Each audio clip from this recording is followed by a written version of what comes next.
Bonjour à tous. Il ne fait aucun doute que dans le royaume animal, il existe toujours des espèces qui se distinguent par leur originalité. En effet, si certaines espèces comme l'ornithorynque ou encore le requin-lézard vous paraissent inhabituelles, imaginez le genre de créatures qui habitaient notre planète il y a plus de 250 millions d'années, dans une période appelée le Trias.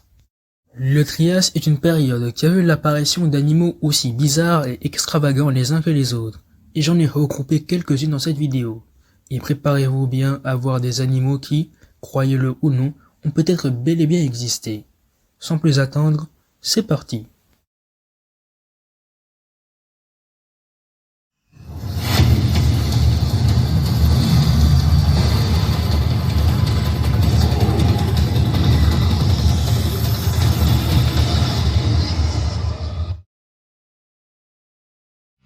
Atopodentatus, dent unique inhabituelle. L'Atopodentatus est un cousin éloigné du fameux Notosaurus. Ce dernier a vécu il y a environ 245 millions d'années dans ce qui est aujourd'hui la Chine.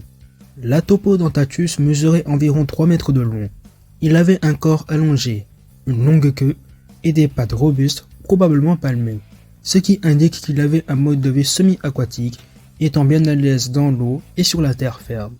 Découvert en 2014, l'Atopodentatus était d'abord imaginé avec des mâchoires comparables à une fermeture éclair, et qu'il devait se nourrir de petits organismes comme le plancton.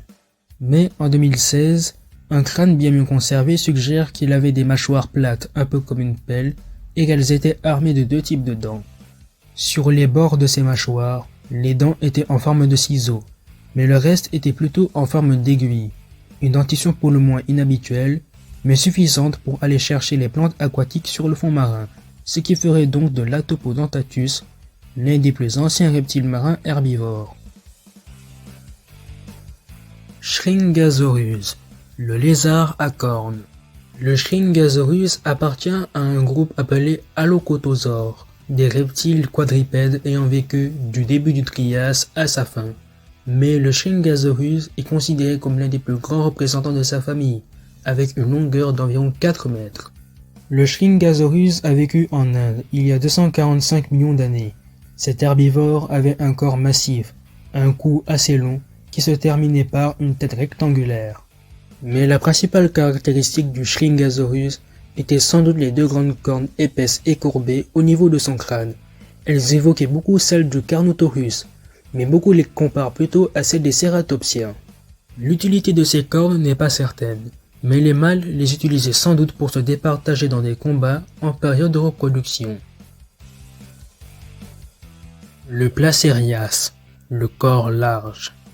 Le Placerias appartient au groupe des Dicynodontes, un groupe qui inclut le plus ou moins célèbre Lystrosaurus, à la différence près que le Placerias était l'un des plus grands représentants, avec une longueur de 3,50 m et un poids dépassant les 1 tonne. Énorme! Le Placerias a vécu il y a 220 millions d'années dans ce qui est aujourd'hui l'Amérique du Nord, et on pense que son habitat était composé de plaines inondables suffisantes pour satisfaire ses besoins, étant donné qu'il était herbivore. Par ailleurs, il avait un crâne massif, et aussi deux énormes défenses, qu'il devait utiliser pour creuser dans le sol et déterrer les racines. Ces deux défenses auraient également rempli un autre rôle, comme l'intimidation ou le combat. Il existe même une théorie comme quoi le Placerias avait un mode de vie semi-aquatique et qu'il vivait un peu à la manière d'un hippopotame, bien que cela ne soit pas encore confirmé. Le Placerias était un herbivore assez solide, mais il existait quand même un prédateur qui osait l'attaquer, le Postosuchus. Le Charovicpteryx, l'aile de Charov. Le Charovicpteryx est un petit reptile d'environ 25 cm de long qui vivait il y a 230 millions d'années dans ce qui est aujourd'hui le Kirghizistan. Équipé de petites griffes pointues, cet animal devait être un bon grimpeur, et ses jambes, presque 2 fois plus grandes que ses bras, indiquent qu'il était sans doute un animal bipède. Les pieds du Charovicpteryx étaient reliés à sa queue par une membrane de peau, ce qui formait une sorte de voile comparable à celle des lézards volants. On suppose donc que ce planeur postérieur pouvait se déplacer en effectuant de courts vols planés entre les arbres. Sa capacité de vol a même conduit à sa classification temporaire dans le groupe des ptérosaures.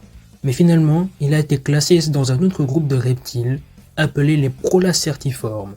Avec sa petite taille, il est très probable que le Chavoriptérix se nourrissait d'insectes, mais rien ne l'empêchait de figurer au menu d'un insecte encore plus grand que lui, comme le Gigatitan.